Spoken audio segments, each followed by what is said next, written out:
So welcome to Internship Diaries, Vivian Sadred BCG. I'm Prajwal Sumani, your host for today. I'm consultant with BCG. Have been working here for 3.5, 4 years now. Joined directly post IIM Ahmedabad. Interned with BCG, what a PPO, and really lucky to be in BCG. I have Sarthak here with me. Sarthak. Hi guys, I'm Sarthak Sharma, a senior associate BCG and your co-host for this special episode. Prajwal, I didn't get a chance to intern with BCG. I joined from my final placements. I'm part of IIMA batch 2023, and before that I did my undergraduation from IIT Bombay batch 20, and been with BCG so far since like 7 months. And it's really lucky that today we got this opportunity to record this episode. Yeah. So let's introduce our guest, Raghav, Misha. Welcome to the show. And firstly, congratulations on your convocation.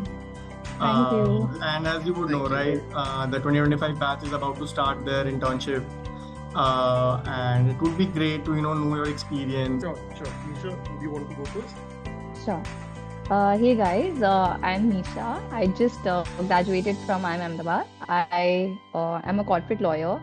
I graduated from Government Law College, Mumbai, post which I worked at Cyril Amarchand Mangaldas, which is a leading corporate law firm in India. Thereafter, after 2 years of B school, I had the opportunity to intern at BCG. Luckily got a PPO, and I'll be joining this year as a senior associate. Raghav? Yeah. So hi guys, I am Raghav Agrawal. Like Misha, I'll be joining BCG as a senior associate this year. I graduated just yesterday from IIM Ahmedabad. So before that did my undergraduation in economics from Sri Ram College of Commerce. Worked for about a year in a consulting firm called Impendi Analytics, a niche consulting firm primarily worked in procurement. Came to IIM Ahmedabad, interned at BCG, got a PPO, and will be joining BCG as a senior associate.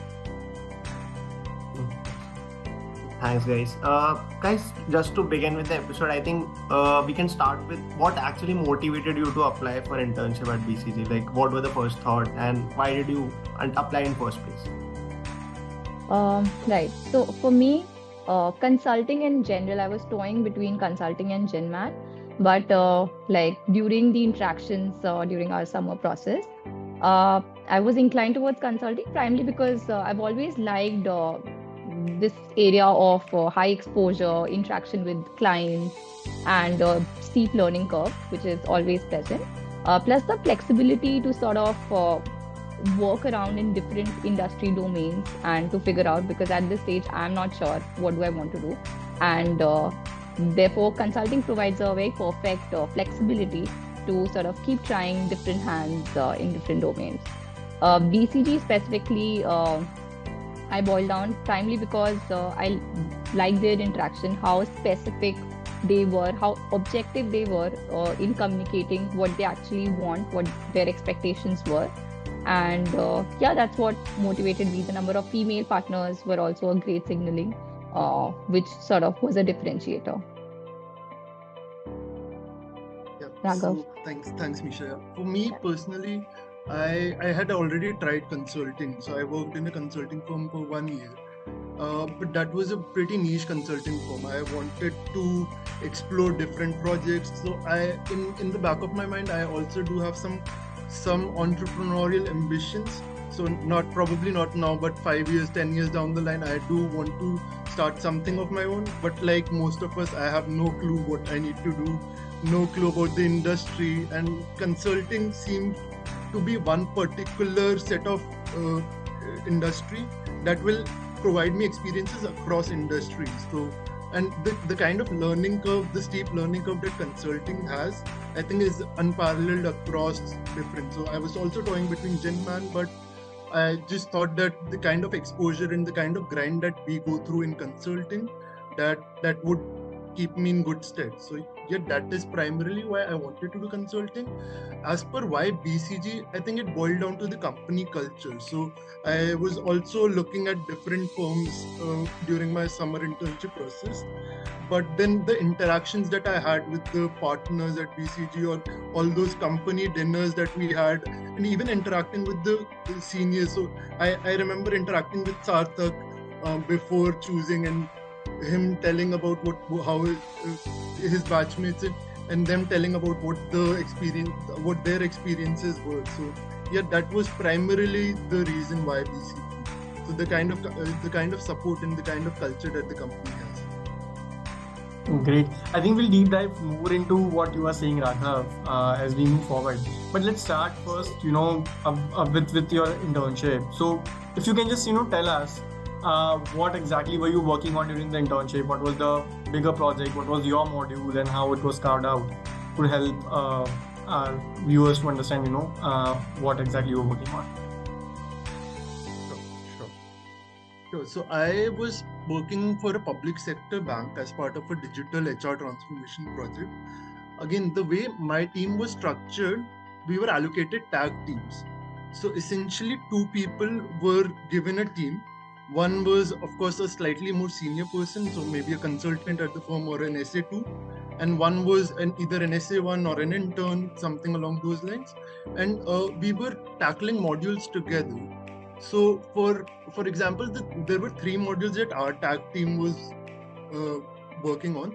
The first one was creating an internal social media platform for employee engagement for the public sector bank. So that was the first module. Yeah, that was an exciting module. So very interesting. So I coming from a non-engineering background, a commerce background, the first project that you're doing, a Prodman project, that was interesting.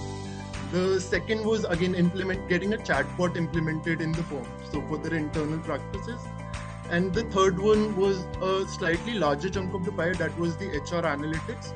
So creating useful use cases and using data to streamline the operations of the company.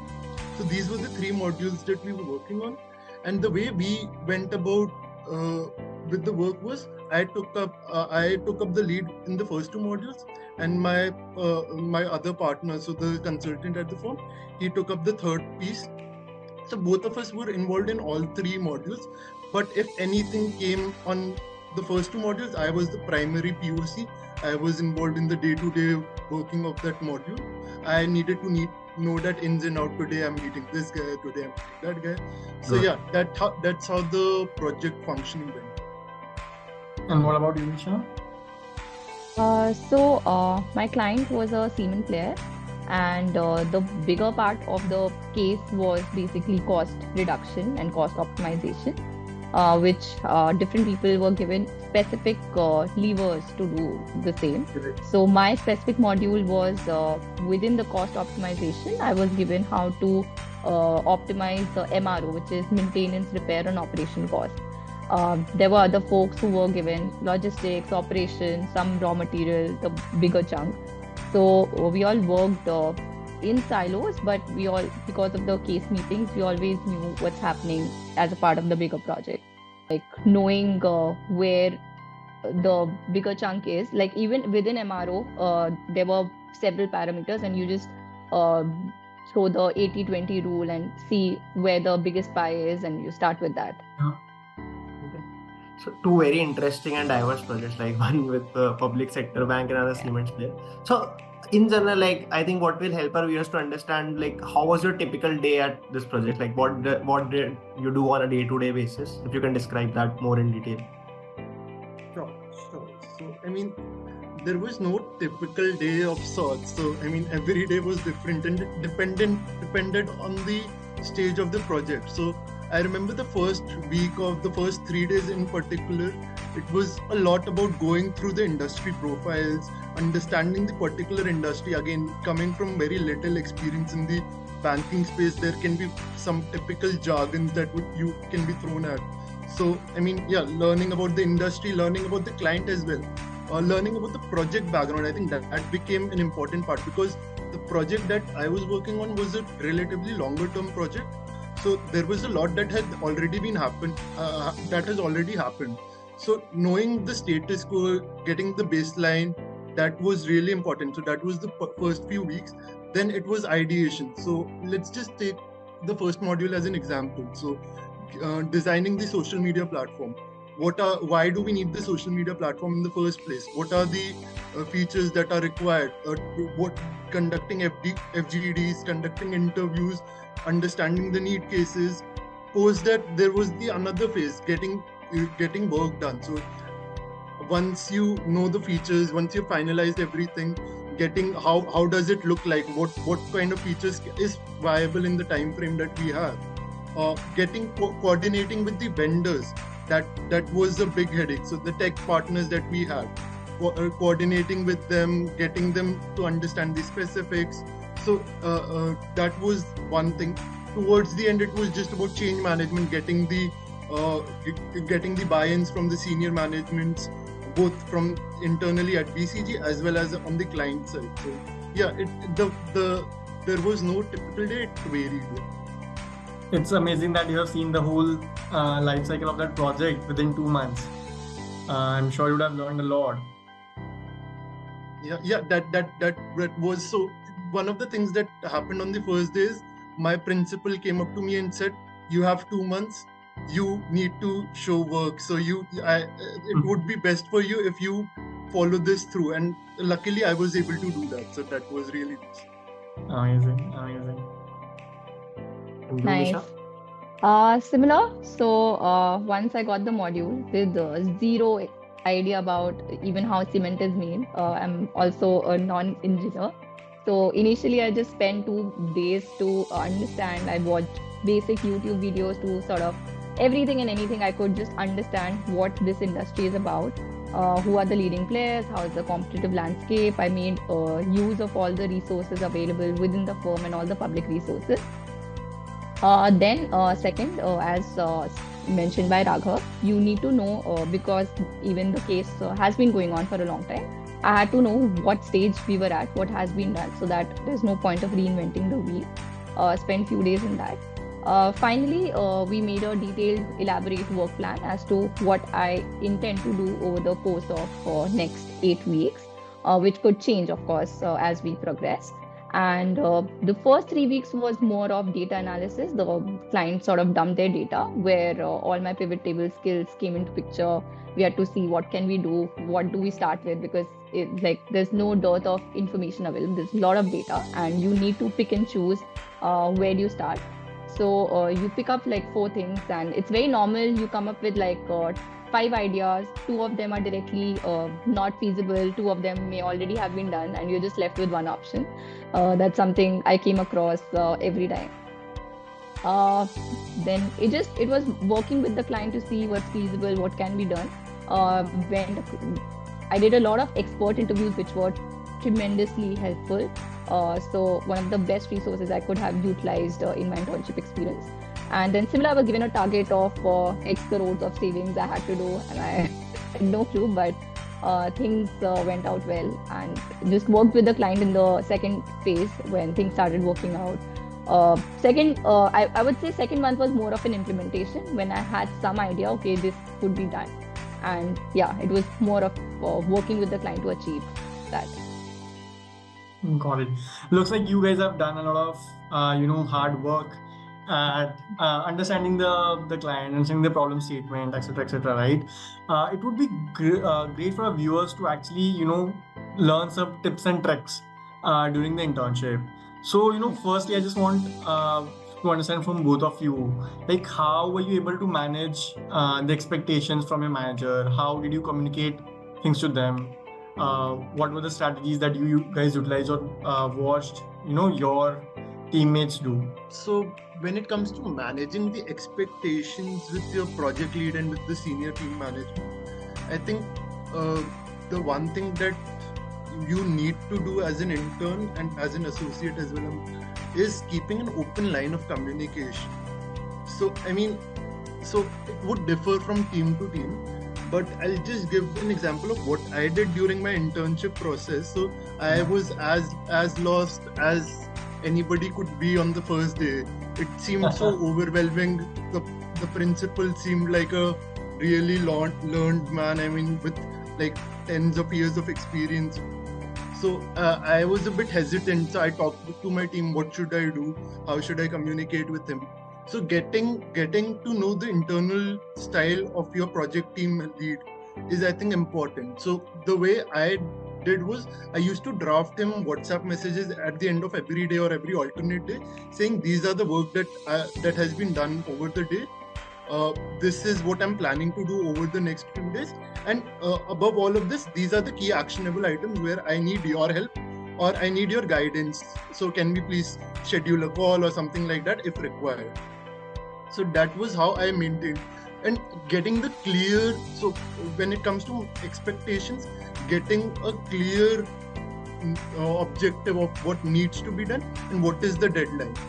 That I think is really, really important. So I mean, everybody would say ki talk it out, know about but we can't really stress enough about setting the alignment. So there were days where I had 3-4 different work that I need to do, and it was humanly impossible to get all of them done. So I just went at Siddharth, I need to do these 3 things. Can you please help me decide the priority as to which one I should attack first and which one I could probably save for later? So that goes a long way. I think that was really helpful. And again, the resources that you have, the team members get to know their internal style. Some of the managers might be a more of a written communication person. Some of them would be chat over coffee kind of a person. So get to know the manager's style beforehand is, I think, vital. Yeah, that's true. Right. Very similar. Just to add on, in my case, I think over communicating always helps because it's in your head that things may turn out like it may take longer, and it's very important to sort of communicate and intimate at the earliest if you anticipate any delay in meeting the deadline. Even if you've been originally given 4 hours and realistically in 2 hours you realize it won't be done. At that moment, I used to sort of message them and ask them that it's taking longer. What do you want me to do? And hence, like if it was that urgent, probably I could have got external help, or my partner used to guide me, okay, where are you stuck? So over communicating always helps. One more thing that I did for the team was for whenever our team used to meet up, I used to prepare minutes and used to send them. That also helped keeping us a tab of what was discussed, what are the expectations, and yes, like making things clear. Okay. Amazing. So- I think just on points that Raghav and Misha said, I think it's really important what you guys did, right? Because for a PL or a principal, it's really hard to like keep a tab on each of you because there are so many people working with them. So I think these are the like really good strategies that you guys have already started using. And yeah, I mean, understanding the style and over communication are the 2 major takeaways that what I understood from your experience. Like going further, like I would want you to maybe elaborate on how did you manage, the typical consulting work environment, like the varying workload, deadlines, because it's a big transition from like your usual college lifestyle to a consulting work environment. So how did you go about that? Misha? Right. You can start. So in the very beginning, we were asked to make a work plan. At the beginning, I was slightly lost because the case has just begun, you don't even know what will work and what will not work. So case initially it's slightly vague, and it's okay for that. You start with something and it keeps changing. It's very dynamic with time. The best part is you work with the partner. So Monday morning before 10 a.m. I used to update the work plan for each week, saying what has been done, categorically stating the status, is this pending, this has been done, this is in progress. And over time I realized clearly things that I am dependent on the client, maybe in terms of data or in terms of their feedback, they are the long lead items. And at times, if I need their help in sort of pushing there, I used to specifically highlight that this is taking time, and could you just help or push for data? This seems to be like a long lead item which we need to work on from the very beginning. I think that helped a lot. In terms of deadline as well, I used to clearly ask what is the deadline and sort of intimate if there's any delay or anything. Right. So yeah, very well explained by Misha. So I mean, Misha explained about the workload part and the deadline part. I think she's done a great job at that. So I'll just take up the team dynamics part. So during my internship, I used to just chat around with my principal or the team members as to what do you look for in an intern. I mean, why do you hire someone versus why do you not hire someone? And therein he told me that consulting is a people's game. It's a people's business. And at the end of the day, what I look for in a candidate is would I be willing to travel 12 hours in a cab ride with him? Is that possible? Can I bear that guy? Is that guy interesting enough for me to have a 12-hour long travel plan with him? The second, is he receptive? Is he or she receptive to feedback? So are they a quick learner? If they are a quick learner, I think you can undertake and overtake any job that you sign up for, even if you don't know anything about that. So being receptive to feedback, being a quick learner, I think these were the primarily two things that the principals and the partners used to say, that these are the things that you look for. So team dynamics becomes important. And during my internship, I used to do a lot of food ordering, planning out the team outings.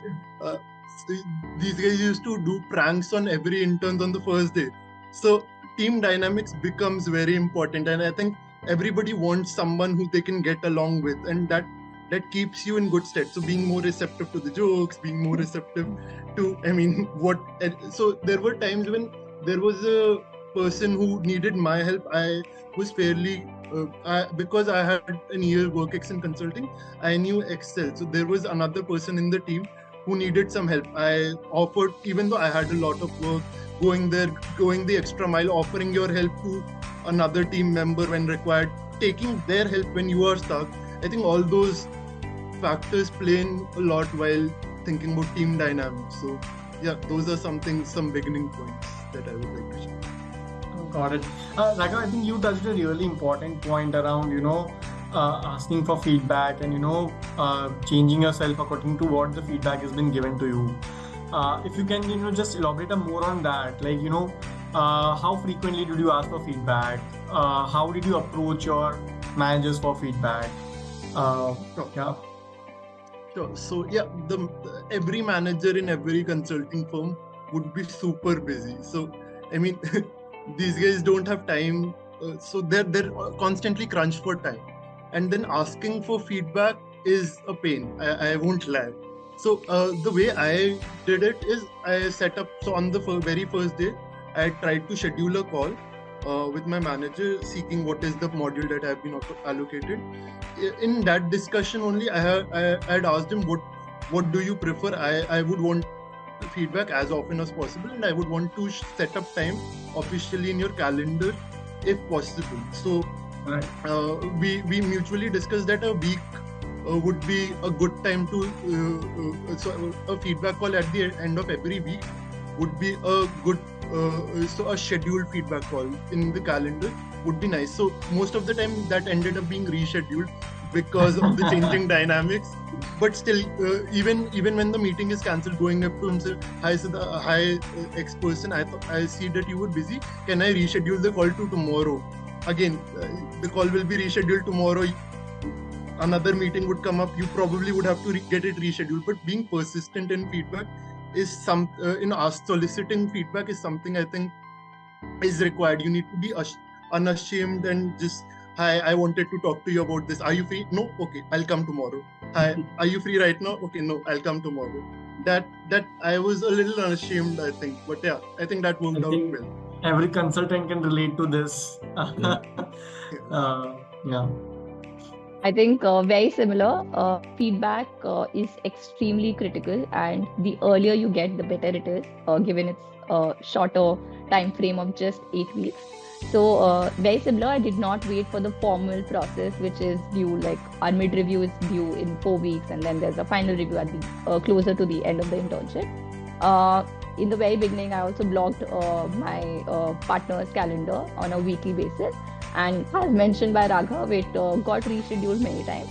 But what I did was, even if there was no formal or informal feedback process, whenever I had his time or attention, even while giving the smallest update here and there, very subtly I used to sort of sweep in the conversation that, hey, Mr. X, do you have time? Or is there anything I need to improve upon? So I think it's just about how you take out that time and how you slip into that conversation, because it is at the end of the day make or break situation for you. And feedback is something which is very well appreciated. I think one thing I noticed was they appreciate and they look into how much effort are you taking in, and they appreciate the trajectory basically. So I remember I was not so fast or quick as others in Excel. I knew it, but I wasn't that efficient. He saw that in the first meeting, but I did see that in a few weeks I was pretty quick and I had my hands on. So I think smallest thing also goes a long way, and it's good. Like, we need to take all the feedback with a thick skin, that it is for our good.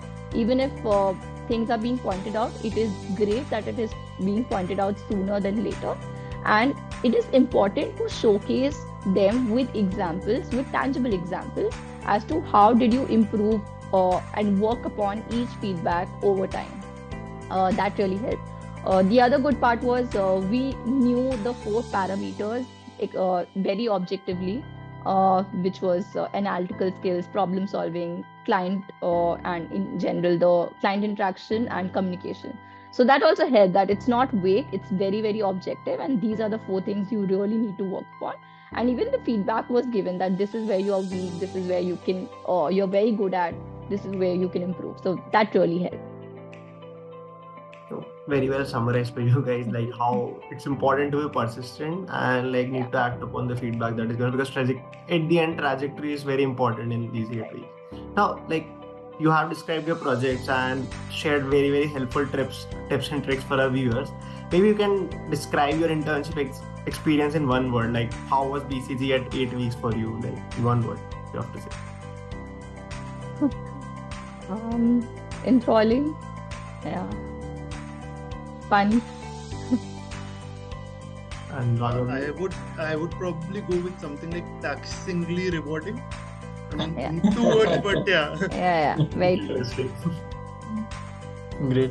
And if I have to, pick 1 or 2 things that you learned in those 8 weeks, because I'm sure a lot of things you have already learned at MBA, right? While being at IIM Ahmedabad. So what is different, or what is 1 or 2 most important things that you learned? I think for me it was primarily client management and even time management. You have a lot of things at hand. How do you prioritize and how do you manage? Because time is finite at the end of the day. It is you who need to act smartly and prioritize.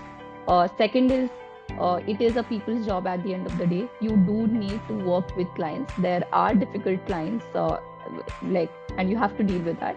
So how do you build rapport with the client to sort of work along with them is a hard skill which I learned on my way.